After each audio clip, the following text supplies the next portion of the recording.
पुस्तक का नाम हमारे महान उत्तराधिकारी, लेखक पंडित श्रीराम शर्मा आचार्य। ऑडियो 3। साधारण आदतें और नियमित दिनचर्या। हम भारतवासी समय की पाबंदी न करने के लिए जगत विख्यात हैं। हमारे यहाँ का आना जाना, खाना पीना, सोना जागना, उठना बैठना, सभा सम्मेलन कोई भी ठीक तरह से नहीं होता। किसी नोटिस में यदि सभा होने की बात 2 बजे लिखी हो तो निर्विवाद रूप से स्वीकार कर लेना चाहिए कि 4 बजे से पूर्व वह प्रारंभ न हो सकेगी। किसी नेता के आने की सूचना यदि 12 बजे की है तो यदि वे 2 बजे तक सभा स्थल पर पहुंच जाएं तो उनकी शीघ्रता माननी चाहिए। भारतीय समय इसके लिए बदनाम हो चुका है। हमारा नाश्ता, भोजन और विश्राम भी ठीक समय से नहीं होता। करोड़ों में से 1-2 भले ही कह सकेंगे कि मैं नित्य 8 बजे नाश्ता, 11 बजे भोजन करता हूँ, रात्रि में 10 बजे तक सो जाता हूँ। आज यदि 7 बजे कुछ खाया तो कल 10 बजे, रात्रि में किसी दिन 9 बजे ही खाट ले ली तो किसी दिन बैठे 12 बजे तक गप लड़ाते रहे। एक वाक्य में यदि कहा जाए तो यह कि हमारा जीवन पूर्णतया अनियमित है। इंग्लैंड और अमेरिका वासी समय की पाबंदी का महत्व जानते हैं। अपने सब कार्य निर्धारित समय से करेंगे। उनका लंच, डिनर सब समय से होता है, परंतु हम भारतवासियों के लिए यह बात लागू नहीं होती। इसके लिए हम मूल्य भी चुकाते हैं। जीवन में समय के महत्व को न समझने और अनियमित दिनचर्या रखने के कारण हमारे बहुत से काम तो अधूरे पड़े ही रह जाते हैं, परंतु इसके साथ पेट भी खराब हो जाता है। जब चाहा जितना चाहा ठूसते रहने से उसका प्रभाव पेट पर पड़ता ही है। जब हम स्वयं हर काम में समय की पाबंदी नहीं करते तो भला बच्चों में इसकी आदत कैसे डाल सकते हैं। प्रायः हर घरों में बच्चे दिन भर खाया करते हैं। मैंने एक माताजी से पूछा, आप अपने बच्चे को कितनी बार दूध पिलाती हैं? उन्होंने उत्तर दिया, इसका हिसाब थोड़े ही है, जब भूख लगती है तभी दूध पीता है। मेरे पड़ोस में एक कानूनगो साहब की इकलौती लड़की है। उसका नाम है संध्या। संध्या सबको प्यारी है तो पर उसका मुंह कभी रुकता नहीं। परिवार के सभी प्राणियों के साथ वह अलग अलग बैठकर भोजन अवश्य करती है और सबके साथ नाश्ता करती है। उसके खुद का भोजन और नाश्ता अलग, पिता या कोई या बाहर से कुछ लाया तो वह अलग। उसका मुंह 24 घंटे बकरी की तरह चलता रहता है। यदि हम गणना करें तो शायद दिन भर में वह 20 बार नाश्ता और 15 बार भोजन तो अवश्य करती होगी। अब उसकी टट्टी जाने का भी हाल सुनिए। हर 1-2 भोजन के बाद उसे टट्टी जाने की आवश्यकता पड़ती है। सारा आंगन वह अपने मल मूत्र से सजाया करती है। उसे देखकर हम सोचने लगते हैं कि क्या संध्या जब बड़ी होगी तो उसे पेट की शिकायत न होगी? क्या यह चटोरे स्वभाव को छोड़ सकेगी? यह अनियमितता का प्रभाव उसके भावी जीवन पर क्या पड़ेगा? क्या उसके जीवन को नष्ट करने का दोष माता पिता को नहीं? संध्या जैसे लाखों लड़के लड़कियों की यही दशा रहती है। छोटे बच्चे के पारिवारिक जीवन का यदि पूरी तरह से अध्ययन किया जाए और उस पर ध्यान दिया जाए तो हमारे मन में बच्चे तथा उसकी माता के प्रति करुणा का भाव उत्पन्न हुए बिना नहीं रह सकता। छोटे बच्चे को और तो कोई काम होता नहीं, वह या तो सोएगा या खाएगा या माँ के गले में चिपटा रहेगा। उसे इन बातों के अतिरिक्त और किसी काम की आदत नहीं डाली जाती। वह बहुत कम अकेला लेटेगा या अकेला खेलेगा। वह जन्म से ही मौसियों और बुआओं से घिरा रहता है, जो उसे थोड़ी देर के लिए भी चारपाई या पालने पर आराम नहीं करने देती। माँ का अपना चाव भी ऐसा होता है। वह बच्चे को गोद में लिए बैठी रहती है और चारपाई पर तो अपने साथ सुलाती है। वह कभी उसे कमरे में अकेला नहीं छोड़ती। कोई न कोई व्यक्ति सदा उसे बातों में लगाए रखता है। बच्चे को शुरू में जो आदतें डाली जाएं, वह उसी को ग्रहण कर लेता है। तरुणाई और बुढ़ापे की अनियमित आदतों का श्री गणेश इसी समय हो जाता है, जब मौसियाँ और बुआएं अपने अपने घर चली जाती हैं तो माँ को घर के कामकाज में अधिक व्यस्त रहना पड़ता है, इसलिए वह बच्चे की ओर अधिक ध्यान नहीं दे सकती। सास, नंदों और बहनों के चले जाने के बाद माँ को बड़ी कठिनाइयों का सामना करना पड़ता है। वास्तव में जो बुरी आदतें बच्चे को शुरू के 1-2 महीने में पड़ जाती हैं, वही कष्टदायी होती हैं। अब वह आराम से चारपाई पर लेटता नहीं, अकेले हो तो रोने लगता है, हर घड़ी माँ की गोद में सवार रहता है। 5-6 महीने तक वह इन बातों को सहर्ष सहन करती रहती है। इसके अतिरिक्त शुरू में चाव भी बहुत होता है, किंतु शीघ्र ही उसकी सहन शक्ति की सीमा आ जाती है। माँ सोचती रहती है कि बच्चा जब घुटनों के बल चलना सीख जाएगा तब उसे अधिक तंग नहीं करेगा, किंतु माँ की यह आशा पूरी नहीं हो पाती। जब बच्चा घुटनों के बल चलना सीख जाता है तो वह और भी आसानी से अपनी माँ के पास पहुँच जाता है। अब वह हर घड़ी माँ के पास मौजूद रहता है। चलना फिरना सीख लेने के बाद उसे और भी आसानी हो जाती है और माँ का कष्ट और भी बढ़ जाता है। पहले 1-2 महीने में उसे हम जो यह आदत डाल देते हैं कि वह अकेला नहीं रह सकता, यह आदत बाद में भी हम पकाते रहते हैं। दादी, नानी, मौसियों और बुआओं के चले जाने के बाद भी कई रिश्तेदार आते रहते हैं जो बच्चे को गोद में लेकर खिलाना अपना परम कर्तव्य समझते हैं। उनके अतिरिक्त अड़ोस पड़ोस की बहुत सी लड़कियां होती हैं जो आकर बच्चे को खिलाती रहती हैं। इन सब बातों का परिणाम यह होता है कि अकेला न रहने और चारपाई पर न लेटने की आदत बच्चे के अंदर पड़ जाती है। बच्चा जरा भी रोए तो उसे गोद में उठा लिया जाता है। बच्चे की यह आदत माँ के लिए बड़ी कष्टदायक बन जाती है, क्योंकि उसे गृहस्थी के काम धंधों की ओर भी ध्यान देना पड़ता है।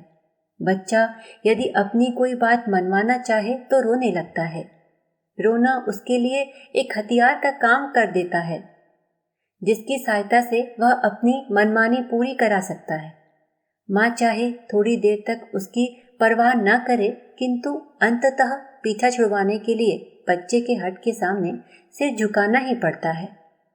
माँ बहुधा यह कहती सुनी जाती है कि बच्चा बड़ा हठीला है, अपनी हट पूरी किए बिना मानता ही नहीं, किंतु इन आदतों के लिए माँ स्वयं ही जिम्मेदार होती है।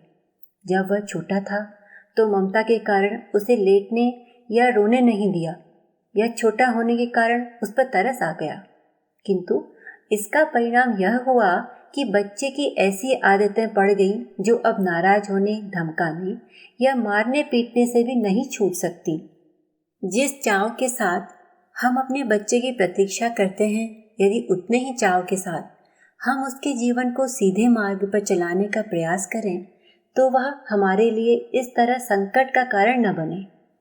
हमने उसके भोजन के संबंध में कभी कोई उचित योजना नहीं बनाई, उसके कपड़ों की ओर कभी उचित ध्यान नहीं दिया, उसकी दिनचर्या के संबंध में कभी सोच विचार से काम नहीं लिया।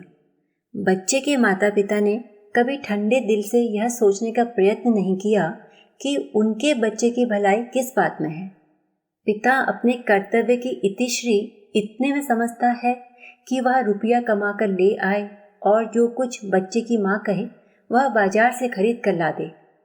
यही कारण है कि माँ बच्चे को एक संकट समझती है, क्योंकि वे सारा दिन उसके गले का हार बने रहते हैं।